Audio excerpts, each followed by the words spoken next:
اگر آج وہ دنیا میں نہیں تو ہم نے انہیں کتنا یاد رکھا ہے۔ یہ ایصال ثواب کا واقعہ مجھے اور آپ کو درس دے رہا ہے کہ دنیا سے جانے والوں کو یاد رکھنا۔ تم دنیا سے جانے والوں کو یاد رکھو گے، بعد والے تمہیں بھی یاد رکھیں گے۔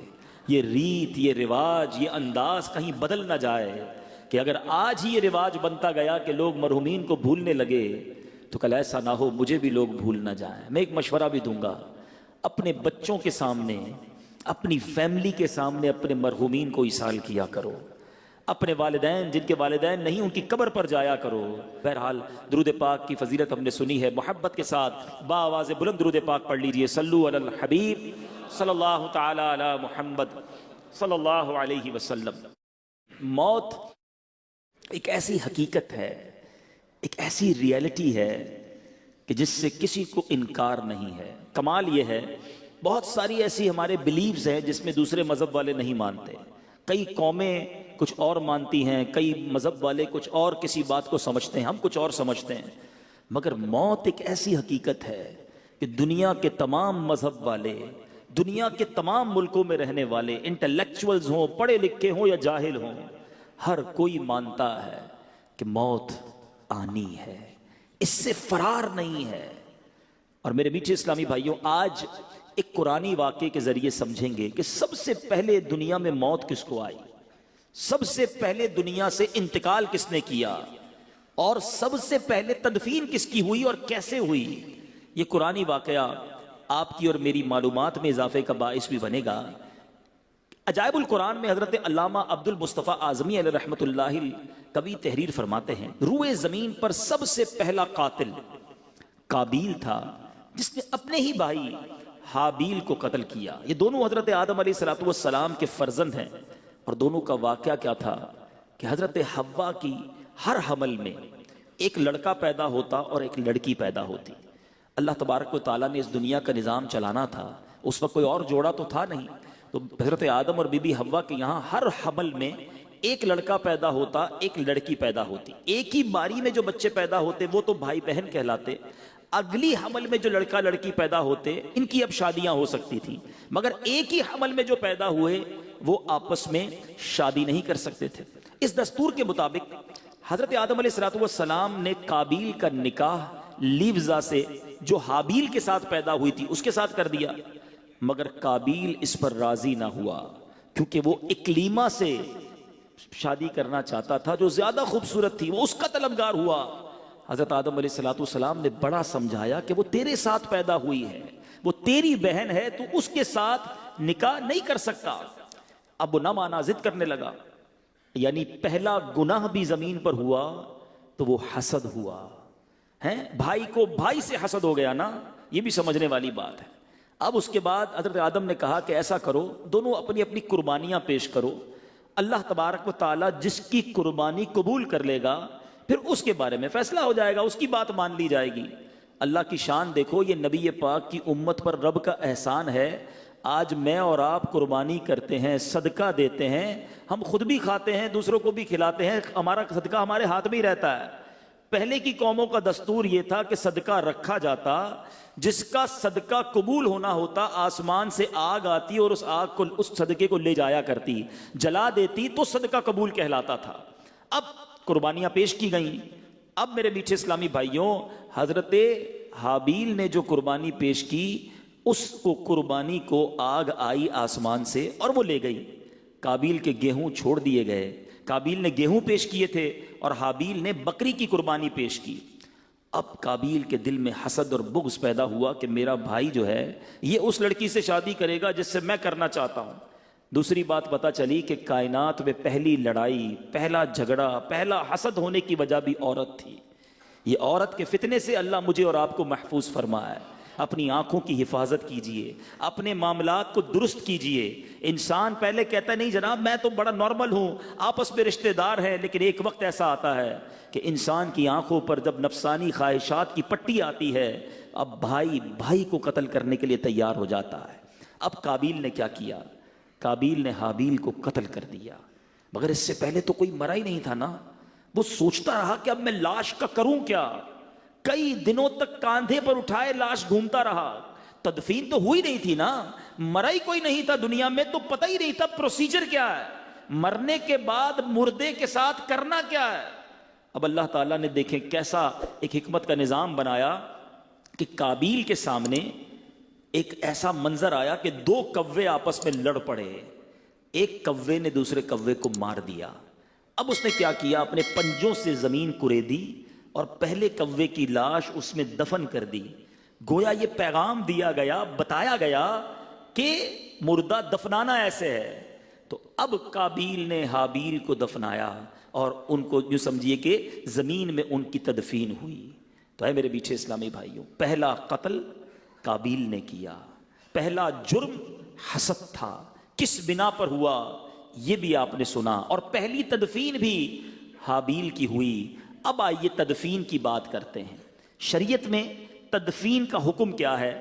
یاد رکھیے، مسلمان کی تجہیز و تکفین یہ فرض کفایہ ہے، یعنی سب پر فرض ہے، لیکن اگر کچھ لوگ مل کر ادا کر دیں تو یہ سب پر سے یہ فرض جو ہے یہ ادا ہو جائے گا۔ اور سبحان اللہ، یہ وہ نیکی ہے، لوگ عموماً اس سے کتراتے ہیں، یہ وہ کام ہے، یہ وہ اجر ہے کہ نبی پاک علیہ الصلوۃ والسلام نے ارشاد فرمایا، جو کسی میت کو نہلائے، کفن پہنائے، خوشبو لگائے، جنازہ اٹھائے اور نماز پڑھے، اور جو ناقص بات، بعض اوقات غسل کے دوران کوئی ایسی بات سامنے آتی ہے جو بتانے والی نہیں ہوتی، آقا فرماتے وہ ناقص بات اسے چھپا دے تو وہ گناہوں سے ایسا پاک ہو جاتا ہے جیسے پیدائش کے دن ہوا تھا۔ یعنی کتنی بڑی نیکی ہے، خوش نصیب ہے وہ اسلامی بھائی، وہ اسلامی بہنیں جو اپنے آپ کو پیش کرتے ہیں اس نیکی کے لیے۔ لوگ کتراتے ہیں، یہ کام سیکھنا چاہیے اور اس پر عمل کرنا چاہیے۔ حضرت سیدنا جابر رضی اللہ تعالیٰ عنہ سے روایت ہے، تاجدار رسالت مخزن جود و سخاوت صلی اللہ تعالیٰ علیہ وسلم نے فرمایا، جو جنازے کے ساتھ چلا اور تدفین تک ساتھ رہا، اللہ عز و جل اس کے لیے 3 قرات ثواب لکھے گا، جن میں سے ہر قرات جبل احد سے بڑا ہوگا۔ یعنی جنازے کے ساتھ جانا، تدفین سے ساتھ رہنا، یہ کتنی بڑی نیکی ہے۔ اور سنو، کفن پہنانا کتنا پسندیدہ عمل ہے۔ نبی پاک علیہ الصلوۃ والسلام نے فرمایا، جس نے کسی میت کو کفنایا یعنی کفن پہنایا تو اللہ عز و جل اسے سندس کا لباس یعنی جنت کا انتہائی قیمتی ریشمی لباس پہنائے گا۔ سبحان اللہ، سبحان اللہ۔ اے میرے میٹھے اسلامی بھائیوں، خوش نصیب ہیں وہ اسلامی بھائی جو ان نیکی کے کاموں میں آگے بڑھتے ہیں۔ اللہ سلامت رکھے دعوت اسلامی والوں کو۔ دعوت اسلامی نے تو باقاعدہ ایک شعبہ بنا دیا ہے، مجلس تجہیز و تکفین، جس میں اسلامی بھائیوں کو، اسلامی بہنوں کو باقاعدہ کورس کروایا جاتا ہے کہ آپ اس نیکی میں آگے بڑھیں اور یہ برکتیں لوٹنے ہمیں بھی چاہیے۔ ویسے غور کرنے کی بات ہے کہ ہمارے گھر میں جنازہ نہیں ہوا تو ہونا ہے۔ میرے گھر میں آج تک جنازہ نہیں ہوا تھا، کئیوں کے جنازے میں گیا تھا، مگر اپنے گھر سے جب جنازہ اٹھا تو بہت کچھ احساس ہوا۔ ساتھ ساتھ یہ بھی پتہ چلا، الحمدللہ ہمارے گھر کی اسلامی بہنوں نے یہ کورس کیا ہوا تھا، تو گھر کی اسلامی بہنوں نے ہی والدہ کو الحمدللہ غسل دیا۔ لیکن ذرا سوچئے، میرے اور آپ کا جنازہ ہوا تو افضل تو یہ ہے کہ بیٹا باپ کو غسل دے، بیٹا والد کا جنازہ پڑھائے، بیٹا والد کو سنت کے مطابق کفن دے۔ میرا ایک سوال ہے یہاں موجود سارے اسلامی بھائیوں سے، کیا ہمارے بچوں کو ہم نے یہ سکھایا ہے؟ ہماری فیملی میں کسی ایک کو میت کو غسل دینے آتا ہے، کسی ایک کو کفن دینے آتا ہے، کسی ایک کو نماز جنازہ پڑھنی یا پڑھانے آتی ہے؟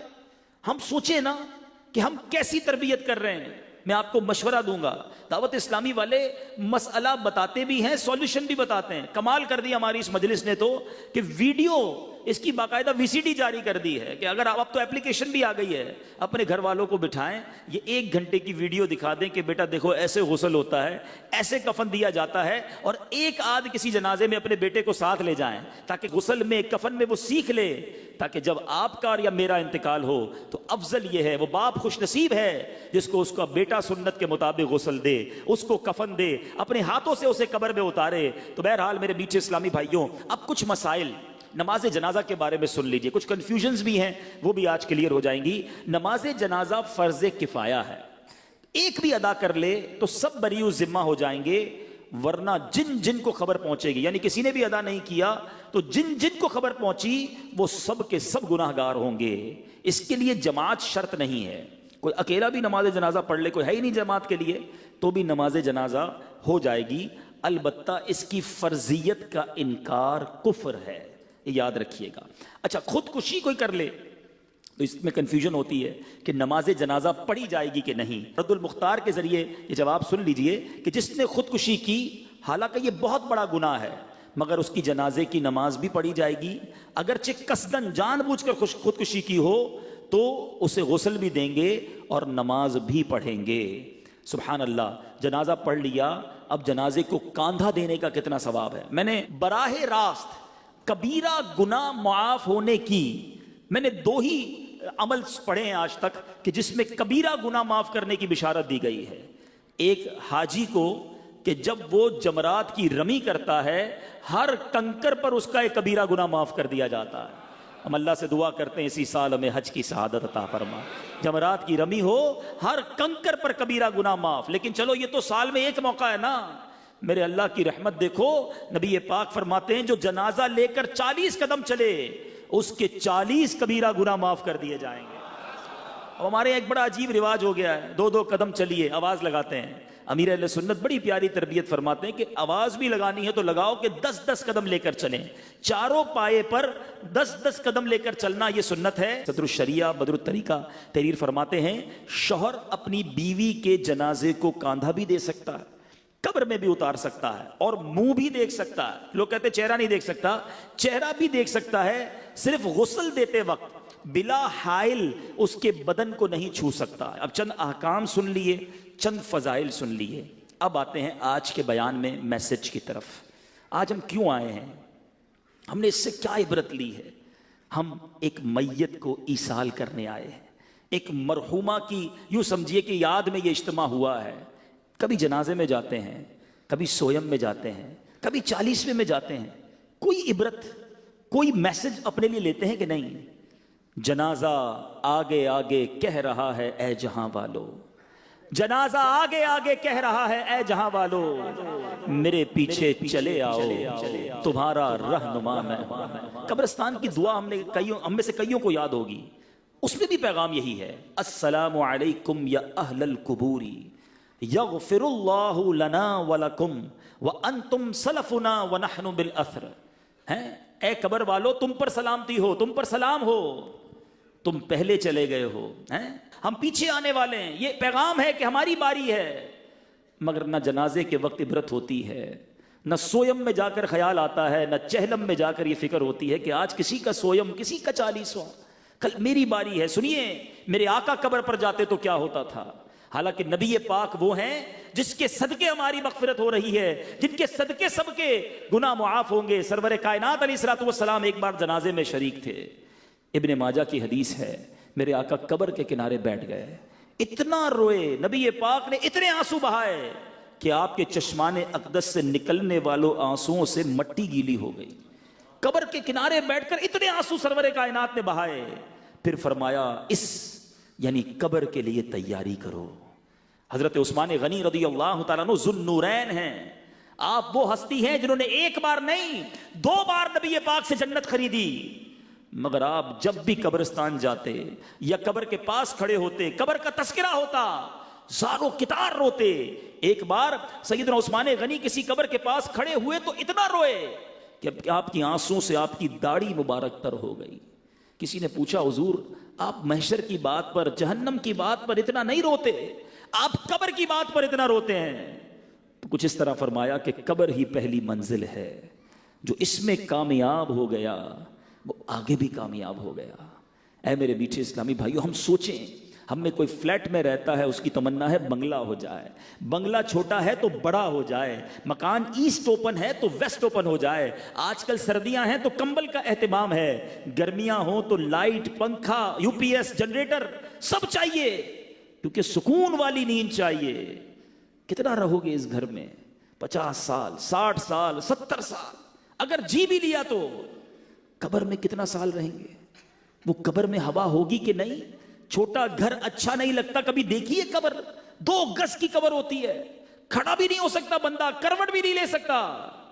مگر آؤ میں بتاتا ہوں، اگر اللہ راضی ہوا تو قبر کتنی بڑی ہو جائے گی۔ 1000-2000 گز کا بنگلہ دیکھ کر حسرت کرتے ہو نا، جس میں پتہ ہی نہیں کتنا رہو گے، جس قبر میں صبح قیامت تک رہنا ہے، علماء فرماتے ہیں جس سے رب راضی ہو گیا اس کی قبر تا حد نگاہ وسیع ہو جائے گی. تا حد نگاہ کا مطلب سمجھتے ہیں؟ کبھی سمندر کے کنارے یا کسی کھلے میدان میں کھڑے ہو جائیں, جدھر تک آئی سائٹ جاتی ہے, تا حد نگاہ جدھر تک آپ کی آنکھ جاتی ہے, وہ پوری جگہ, اتنی بڑی جگہ جو ہے وہ قبر ہو جائے گی. اور پھر وہ جنت کا باغ ہوگی, جنت کی کھڑکی کھلی ہوگی. یہ قبرستان میں ساری قبریں ایک جیسی دکھتی ہیں مگر سب کی کہانی الگ ہے. کوئی جنت کا باغ ہے اور کوئی دوزخ کا گھڑا ہے. چھوٹے مکان میں وحشت ہوتی ہے نا. سنو, یہ 2 گز کی قبر بھی یہ جتنی چوڑی ہے اتنی بھی نہیں رہے گی اگر اللہ ناراض ہوا. میرے آقا نے ہاتھوں کو ملا کر فرمایا کہ جس سے رب ناراض ہوا بے نمازی کو قبر اس طرح دبائے گی کہ اس کی پسلیاں ٹوٹ پھوٹ کر ایک دوسرے میں پیوست ہو جائیں گی. کبھی عید والے دن کسی پہلوان نے, کسی مضبوط آدمی نے ہمیں دبایا ہوگا, چیخ نکل جاتی کہ بس یار زیادہ نہیں. مگر جب قبر دبائے گی تو پسلیاں ٹوٹ جائیں گی. کدھر جائیں گے آج؟ اب اس محفل کے اندر ابھی کوئی چھپکلی, کوئی چوہا وغیرہ آ جائے, سب اٹھ کر بھاگنے لگ جائیں گے. ہمارے کپڑے پہ کوئی کیڑا گرے فوراً ہٹا دیتے ہیں. کبھی سوچا قبر میں کیڑا آ گیا تو میں کیا کروں گا؟ وہاں سانپ آ گئے تو کون ہٹائے گا؟ کدھر جاؤں گا؟ نکل کے بھی نہیں بھاگ سکوں گا.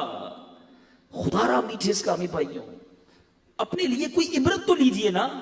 اپنی آخرت کی کوئی تو تیاری کیجئے. صبح سے لے کر شام تک ایک ہی مائنڈ سیٹ کہ دنیا اچھی ہو جائے, پیسے مل جائیں, جناب یہاں راحت مل جائے, یہاں لگژریز مل جائے.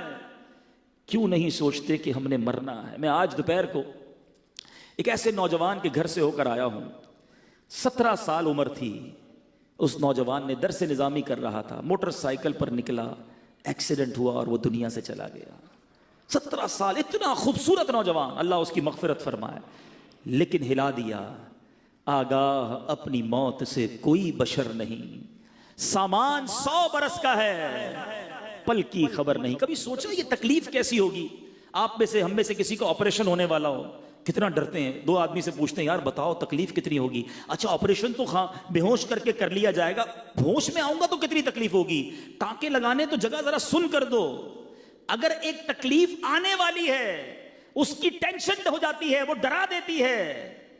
ایک تکلیف ایسی ہے جو ہم سب کو آنے والی ہے. اللہ جس سے راضی ہوا اس کی روح تو بڑی آسانی سے قبض ہوگی, ورنہ آؤ میں بتاتا ہوں میرے آقا کی زبانی کہ نزا کی سختیاں کیسی ہیں. بزرگوں نے کتابوں میں لکھا, شرح الصدور میں امام جلال الدین سیوطی شافعی لکھتے ہیں, موت دنیا اور آخرت کی ہولناکیوں میں سے سب سے زیادہ ہولناک ہے. یہ آروں سے چیرے جانے سے زیادہ, کینچیوں سے کاٹے جانے سے زیادہ, اور ہانڈیوں میں ابالنے سے زیادہ سخت تر ہے. کوئی سوچ سکتا ہے اتنی تکلیف کے بارے میں؟ اگر مردہ زندہ ہو جائے اور اپنی موت کی نزا کی سختیاں دنیا والوں کو بتا دے تو ان کی نیند اڑ جائے, سارا عیش و آرام ان کا ختم ہو جائے. بے وفا دنیا پہ مت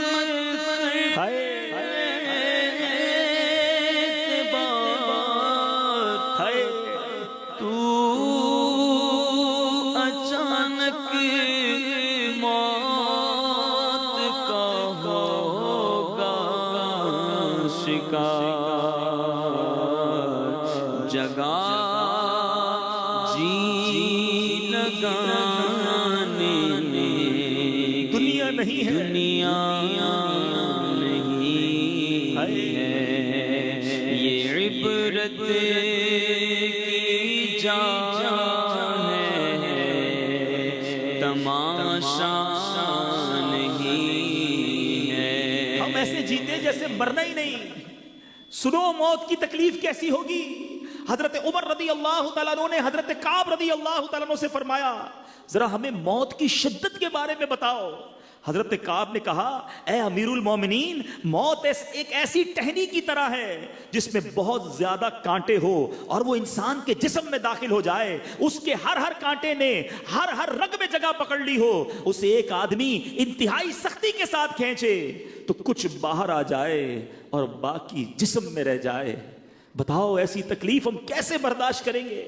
پھر بھی غافل ہیں, پھر بھی اس کی تیاری نہیں ہے. ارے اتنی تکلیف کے دوران کیا ہوگا؟ سنو میرے میٹھے اسلامی بھائیوں, امام ابن الحاج مکی قدس سرہ مدخل میں لکھتے ہیں کہ جب نزاع کا وقت ہوگا، اتنی تکلیف کا عالم ہوگا، دو شیطان انسان کے پہلو میں آ کر بیٹھ جاتے ہیں اور وہ انسانی شکل میں ہوتے ہیں۔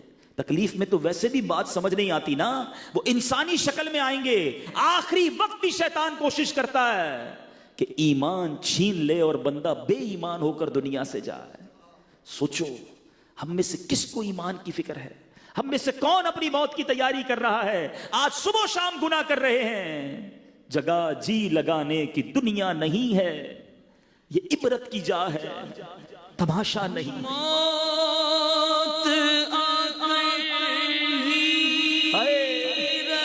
نہیں بچ پائیں گے، آ کر رہے گی۔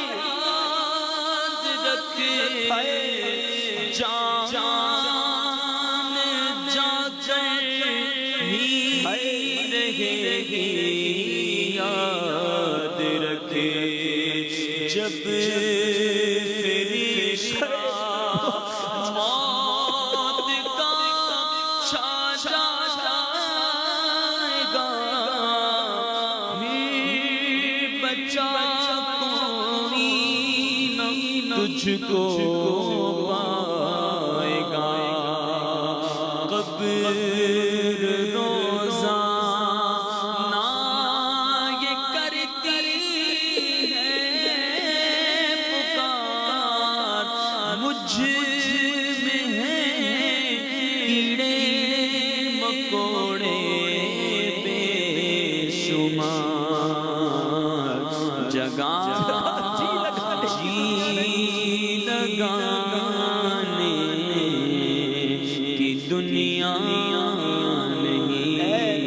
نمازیں چھوڑنے والے کیا مرنا نہیں؟ اے اپنی آنکھوں کو حرام سے پر کرنے والے کیا مرنا نہیں؟ اے اپنے کانوں کو حرام میوزک اور بری باتوں کو سے بھرنے والے تجھے مرنا نہیں؟ اے حرام کام کرنے والے، اے سود کا کاروبار کرنے والوں، اے جھوٹ بول کر اپنا مال بیچنے والوں، اے مسلمانوں کو دھوکہ دینے والوں، اے مسلمانوں پر ظلم کرنے والوں، مرنا نہیں؟ آج اکیلے میں بیٹھ کر ایسے گناہ کرتے جیسے کوئی دیکھ نہیں رہا، مگر یاد رکھو چھپ کے لوگوں سے کیے جس کے گناہ وہ خبردار ہے کیا ہونا ہے۔ ہم سب کو مرنا ہے، خدا را اس کی موت کی تیاری کر لو۔ آج توبہ کرنی ہے، وہ بڑا کریم ہے۔ ہو سکتا ہے کسی کے ذہن میں خیال آ رہا ہو گناہ تو بہت ہو گئے، نمازیں تو بڑی قضا ہو گئی، حرام کام تو بہت سارے ہو گئے، اب ہوگا کیا، بچوں گا کیسے؟ ہمارا رب بہت کریم ہے، وہ بڑا رحیم ہے۔ 70 سال بندہ گناہ کرے، ایک بار سچی توبہ کر لے، وہ کریم سارے گناہ معاف کر دیتا ہے۔ اس کی رحمت چاہتی ہے میرا بندہ بخشا جائے، پکارو تو صحیح اسے، ایک بار سر تو جھکاؤ اس کی بارگاہ میں کہ مولا معاف کر دے، ہو گئی غلطی مالک معاف کر دے، میں بڑا گناہگار ہوں مالک معاف کر دے، اکیلے میں کیے گناہ یہ جانتے ہوئے کہ تو دیکھ رہا تھا مالک معاف کر دے، کر لیے حرام کام، آ گیا شیطان کی باتوں میں ہوں تیرا بندہ، تیرے سوا کون ہے میرا مالک معاف کر دے۔ میری ماں سے میں نے کئی بار معافی مانگی، ماں نے معاف کیا۔ اے اللہ تو 70 ماؤں سے زیادہ چاہنے والا ہے، اپنے اس گناہگار بندے کو معاف کر دے۔ خدا کی قسم ایک بار اس کریم کو پکارو تو صحیح، ایک بار سر تو جھکا لو اس کے سامنے، وہ کیسے معاف کرتا ہے۔ بہت بڑا اہتمام نہیں کرنا پڑتا، ایک بار دیکھو میرا رب شرمندگی کو کیسے قبول کرتا ہے۔ حضرت عمر رضی اللہ تعالیٰ عنہ ایک بار کہیں جا رہے تھے، ایک شخص کے ہاتھ میں شراب کی بوتل تھی، حضرت عمر نے اس کو پکڑا، کہا بتاؤ کیا ہے۔ حضرت عمر کی عدالت، آپ کا جلال، آپ کے فیصلوں کی ہیبت تھی۔ وہ شخص کہا آج تو مارے گئے، ہاتھ میں شراب کی بوتل ہے، حضرت عمر سامنے کھڑے ہیں۔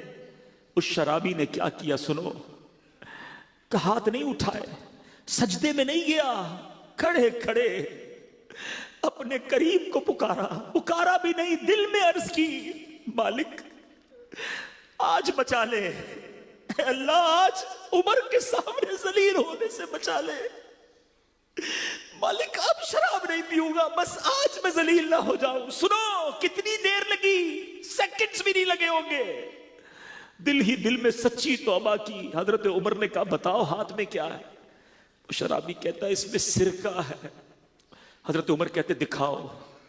شرم لایا تھا نا، توبہ کی تھی نا، اللہ کو پکارا تھا نا۔ یہ بوتل نکال کر دیتا ہے اللہ کریم، وہ عیب چھپانے والے مالک نے اس شراب کو سرکے میں تبدیل کر دیا۔ دنیا میں کسی کو میرا عیب پتا چلے نا، لوگ انتظار میں بیٹھے ہوتے ہیں، پتا چلے اس کا کوئی عیب، میں دنیا کو بتاؤں، میسج کروں۔ سوچو میرے کریم کو میرے کتنے عیب پتا ہے، مگر وہ پھر بھی پردے ڈال رہا ہے، پھر بھی لوگوں میں عزت ہے۔ ارے ایسا عیب چھپانے والا مالک ملا ہے، اس کو ناراض کرتے ہو، اس سے دوستی نہیں کرتے، اس کے آگے سر نہیں جھکاتے، کیوں شیطان کے کاموں میں اور شیطان کی باتوں میں لگ جاتے ہو؟ پنجابی شاعر کہتا ہے نا، ایک گناہ میرے ماں پیو ویکھے مینوں عمری منہ نہ لاوے، لکھ گناہ میرا مالک ویکھے وہ پھر بھی پردے پاوے۔ وہ پردے ڈالی جا رہا ہے۔ خدا را توبہ کر لیجئے، اپنی آخرت کی تیاری کر لیجئے، یہ مشکل نہیں ہے، اس کو ہیوی ڈوز نہ سمجھو، صرف غفلت ہے۔ چھوڑو ان گناہوں بھری زندگی کو، ایک بار اللہ کی بارگاہ میں سچی توبہ کر کے سر جھکا لو، اور آج پکی سچی نیت کر کے جاؤ، کچھ بھی ہو جائے، ایٹ اینی کاسٹ، کچھ بھی ہو جائے، آج کے بعد میری کوئی نماز قضا نہیں ہوگی۔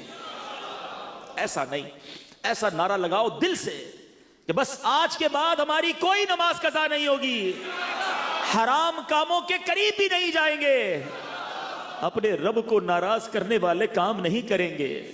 اب ہمت تو کرو، پھر دیکھو اللہ سے ہی مانگو۔ ہاں یہ بھی کئی بار ہوا کہ ہم نے توبہ تو پہلے بھی کی ہے، اللہ سے عرض کریں گے نا ہم ہیں ہی کمزور، یا اللہ پھر توبہ کی ہے، تیرے گھر میں بیٹھ کے توبہ کی ہے کمزور، پہلے بھی کئی بار توبہ کی، شیطان لگا دیتا ہے برے کاموں میں۔ اللہ تو قوت دے، ہمیں ہمت دے، ہمیں استقامت دے، ہمیں اچھا کر دے، ہم بننا چاہتے ہیں اچھا۔ میں نے مانا میں سب سے برا، سب سے برا، پر میں سدھرنا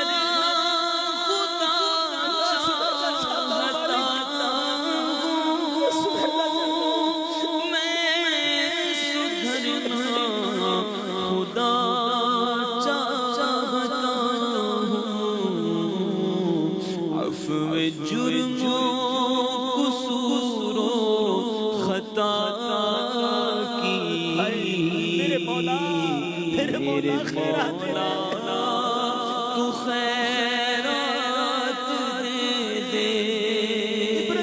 عبرت لینی چاہیے۔ میں اپنی عبرت بتاؤں، آج تک کسی قبر پر میرا نام نہیں آیا تھا۔ میں کل اپنی والدہ کی قبر پر گیا، میں نے دیکھا والدہ کا نام تو لکھا تھا، ساتھ میرا بھی نام لکھا تھا۔ وہ دن آ گیا نا کہ کسی قبر پر نام آ گیا۔ اب تھوڑے دنوں کے بعد کوئی ایسی قبر بھی ہوگی جس پر ہمارا نام لکھا ہوگا۔ کیوں عبرت نہیں پکڑتے کہ سارا کر و فر، یہ ساری جائیداد، یہ سارا نام، یہ ساری شہرت سب رہ جائے گی، ہم اکیلے قبر میں پہنچ جائیں گے۔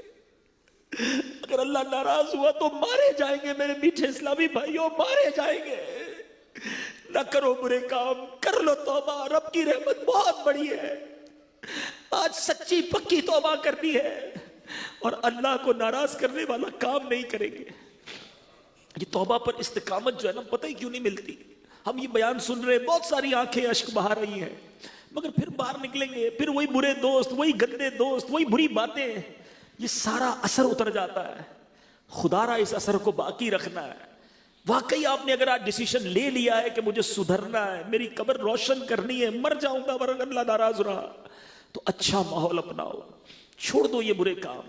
دعوت اسلامی ہے نا آپ کے لیے، اس مدنی ماحول سے وابستہ ہوں، اجتماعات میں آئیں، مدنی قافلوں میں سفر کریں، امیر اہل سنت کے مدنی مذاکروں میں شرکت کریں، مدنی چینل بیٹھ کر دیکھیں، یہ زنگ دور ہو جائے گا۔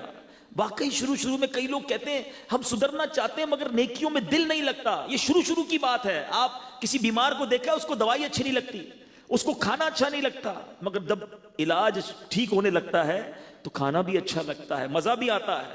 آپ کو ابھی اگر نماز میں، عبادتوں میں، درود و سلام میں، قرآن کی تلاوت میں دل نہیں لگ رہا نا، اب کرتے جائیں۔ یہ تھوڑا بیماری کا وقت ہے، ایک وقت آئے گا جب دل کا زنگ دور، میل دور ہوگا تو ہر تلاوت آپ کو لطف دینا شروع کر دے گی، ہر سجدے میں مزہ آئے گا، ہر نعت میں آنسو بہیں گے۔ یہ دل کی صفائی پہلے ضروری ہے۔